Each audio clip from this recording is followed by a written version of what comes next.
Hey everyone, thank you for joining us once again as we go back to the video store. Today, calling into the store, I was so thrilled to finally chat with the one and only Kelli Maroney.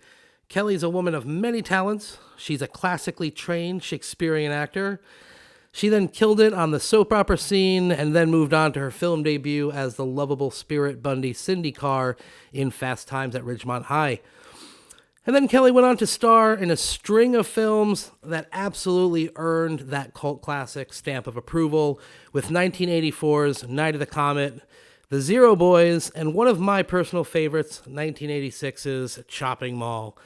And you can catch Kelly in an upcoming film that's debuting in very shortly, Exorcism at 60,000 Feet, which sounds amazing. I mean, that title says it all. There's not going to be any surprises there. You know exactly what you're getting. Look forward to that. So without further ado, the one and only Kelli Maroney.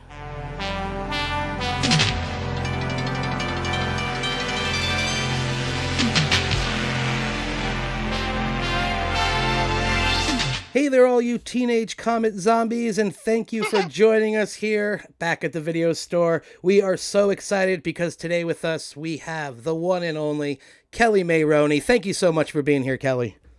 Thank you so much for having me. We are absolutely thrilled. So we actually do our show out of Albany, New York, and not many people have been here or have any kind of first impressions of the place. So I was just kind of curious. First, have you ever been to Albany, New York?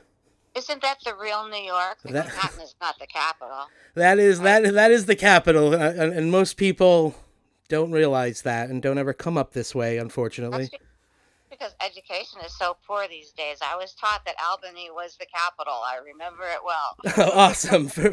And that it's funny too, like I asked that to a lot of our guests and they're just like, wait, what are you talking about, Albany? But yes, we are up here, so every time folks are in New York City, please come on up to Albany, New York. There's a lot of fun stuff going on here. Yeah. I mean, I've been through it. I've not really spent time there, but that is the true capital. So that's New York. So yes, Manhattan is exciting, and I lived in Manhattan, and I love it. However, there's a whole big state there. There's Kerhonkson and Woodstock obviously is famous because of the concert, but Kerhonkson is very close by. All that stuff is you can't believe that you're in the same. When people who just think of the city when they think of New York are missing the whole state. Oh, there's a lot going on there, a lot to offer, and just such many different places that you might think you're in a place like Vermont or, Yes. but you're right, you're in upstate New York.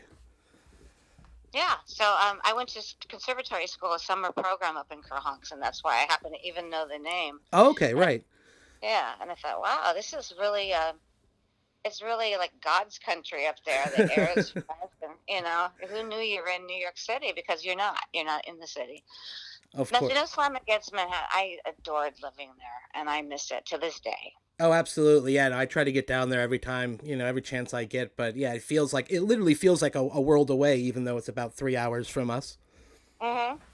Absolutely. So obviously, with our store, we love to celebrate the video stores that are really no longer in existence, except for a few scattered around, hanging on for dear life. And my video store growing up was Mr. Video, and had many fond memories of walking the aisles of Mr. Video, which was a mom and pop shop located in a strip mall. So for Kelli Maroney and anyone out there wondering, do you have any memories of your local video store back in Minneapolis, or when you were in New York City, or out in Los Angeles? I don't. I worked my butt off when I was in New York. I don't ever remember renting a movie.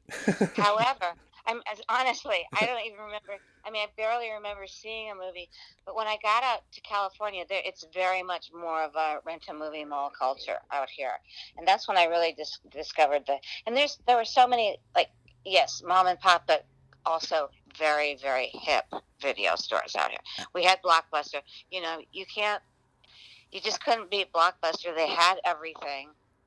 It was just it was just right there. You could count on them. On the other hand, you would go into the Odyssey bookstore, but the Odyssey video store, Hmm. and they would have stuff you couldn't believe they had. One time I went strolling in there, and the guy said to me, "The Zero Boys," and I went, "What?" Because I basically hadn't thought of that movie since I made it. And he said, He said, it's back there in cult, and I can't keep it on the shelf. I said, you've got to be kidding me. Oh, that's phenomenal. I thought, that died. I had no idea, right? But I never would have known, and that's the thing is the people that worked in these video stores, I mean, you could get a doctorate in film just talking to them, and they just did it for the love of it. They weren't making any money on it. I mean, it wasn't even like, what they planned to do with their lives necessarily, but they knew everything about the movies. Oh, absolutely. And that was fun. There's no replacing that, And then, as a matter of fact, out here, there's a mock thing where they do a retro video store, and it's a display kind of thing, and they do have, they try to recreate the video stores from the 80s, and that's really fun to go in, but it's definitely a presentation. Did you post a picture of that recently, like on your? Okay, I'll put that up there on the channel. I went in there because they said every we all kind of strolled in there and held up our movie because it was really funny, and it's such a cool place to be anyway. There's the Bearded Lady Mystic Museum, and I mean, it's really, if you go to Los Angeles, you must see this, along with Dark Delicacies bookstore. Oh, awesome. However, okay, so you go in. I went in because I had so many 80s things going on.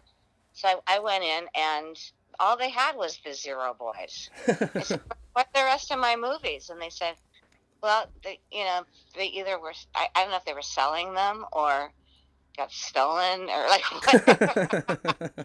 That's the only one they had left. Now, grant you, it was months after they opened that I finally made it in there. But yeah, it's really fun because we would all, it was kind of a hoot. We'd all cruise past the store and then go in and snap our picture in the video store for all of our old movies that we did. And it was kind of, did you recall, did you actually have the opportunity, back in the 80s, as your movie started coming out on the shelves, were you just casually going in to rent other stuff, but then start seeing, your titles here and there, and perhaps? No, because they didn't show up till much later. First we had cable. Okay. And then, so they didn't hit the video stores till later. And then by then, honestly, I was not looking back. I had no idea that this stuff was I would be talking about this in 2019. I just moved on completely. I never gave that stuff, and I don't think most of us ever did, another thought. It was on to the next job, and how are we going to pay the bills this month? And, what is the next thing that you want to do? What is the next thing you hope to do? We didn't ever dream that those were a big deal. And that kind of segues into my next question perfectly. When the podcast How Did This Get Made decided to focus on the classic, which is just one of these movies that was so beloved to me, so I was excited when I heard they were doing Chopping Mall. What was the experience like, just sitting back and listening to this show, and just hearing the stuff they were pointing out, hearing just kind of them just more or less celebrating this movie, like you said, that you couldn't believe people would still be talking about in 2019? Well, a magician friend of mine who follows them, and he may or may not be friends with them, I don't know what, but he wrote to me and left me a message, and he said, How Did This Get Made is doing Chopping Mall, because he loves Chopping Mall, and he said, we should totally get you on there. And I thought, because I guess they do a live thing. Yes. Every once in a while, but they weren't doing the live thing, but they did send me the link, and then somebody followed up with me afterwards to get a written thing, commentary of it. And I'm thinking about it now. I mean, the major thing, I just love that it's celebrated, and for a long time I just wanted to put it behind me, because I was mocked mercilessly for a long time for having made that movie, and I just wanted to put it behind me. But now I feel vindicated because it's so beloved. Everybody knows what it is, and I always talk about you embrace your crap. Instead of trying to, you have to own your life and own yourself and all your foibles. And, I was just making a movie and making a living. Okay. I didn't realize I was going to end up in Chopping Mall. I mean, you never did. I mean, that's a t-shirt right there. Embrace your crap. Right. So, once I realized, without putting the judgment of things on it, as you know, as I was kind of like, um, because I was teased about it, I thought, oh my God, I wish that this would drop into the ocean. Once I embraced it, I thought, this is a huge, huge success to have made so many people so happy and entertained throughout the decades that, it's a fantastic treasure in my life to have. And here I was, like, trying to just brush it off, like, oh, let's not talk about that one. I mean, it makes sense though, with what you're saying, but it's true how, even if you were trying at one point to kind of put it behind you, it's just like it resonated way too deeply for for the folks who had it, who watch it every Halloween, or it's every time the family's together at Christmas, it's on. So I think I was talking with Sean Whalen about this once, where it's this whole idea of how you in these movies, regardless of which ones they are, just become a part of people's families and their rituals and stuff. But on the flip end of it, it's like, well, I know that you're in our living room, all the time as far as us celebrating these movies, but you have no idea who we are. But so like you meet these people at the conventions and everything who then come right, up to you. Of the internet and podcasts and the shows, which they didn't used to have those kind of things. I do feel that we have a horror community now, and the community of film lovers that we never had before.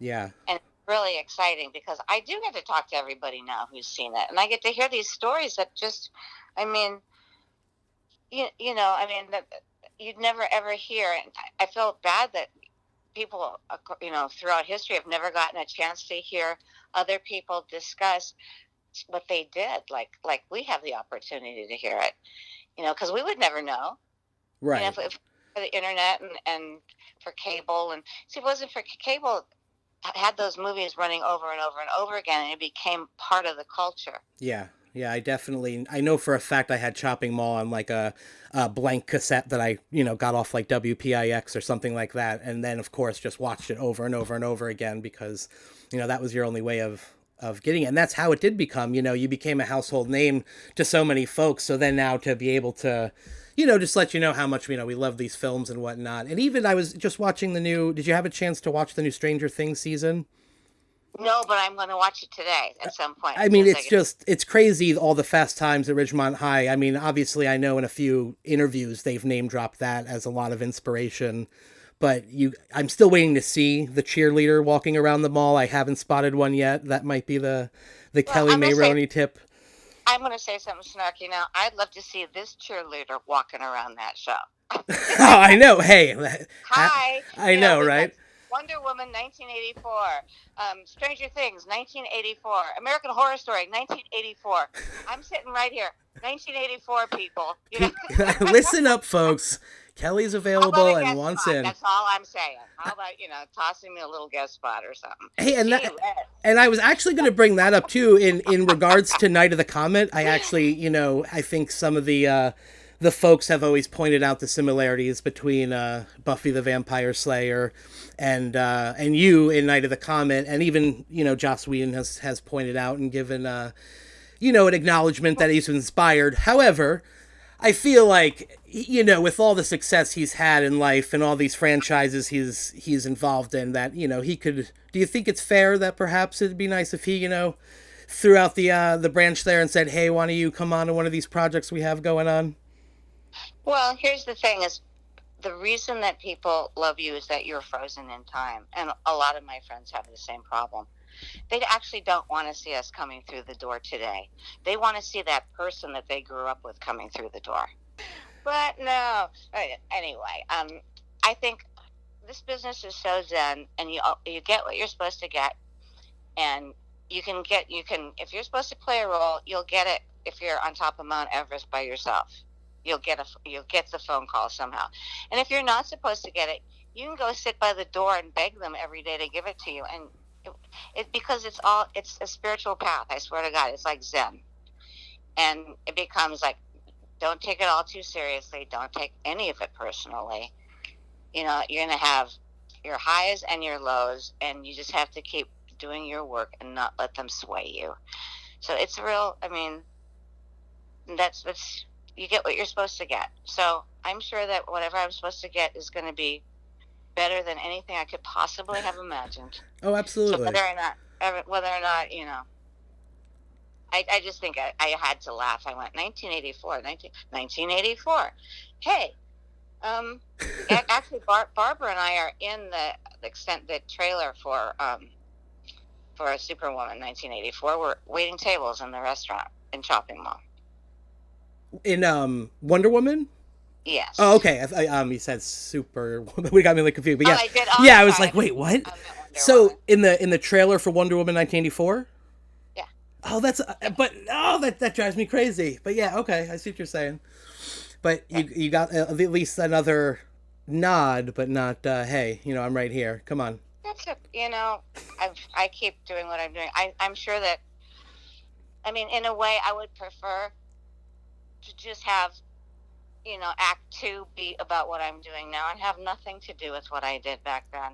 Yeah. I don't want to be called in because, hey, for old time's sake. I'm doing plenty of things now where I would like to be known for them, and I have different things that I would like to play. Now, yeah, and that's kind of where, kind of building upon just the fact that these movies that you did back then have resonated so long, that now for us it's just like, for the name, if you post something on your Facebook saying, hey, this is my next project, it's just, I'm in. I'm a Kelli Maroney fan, so it doesn't really necessarily matter the project. So I feel like you have this cult following who have followed, so many of your films from back when they were growing up, or whatever the case may be, that are just on board for your next thing.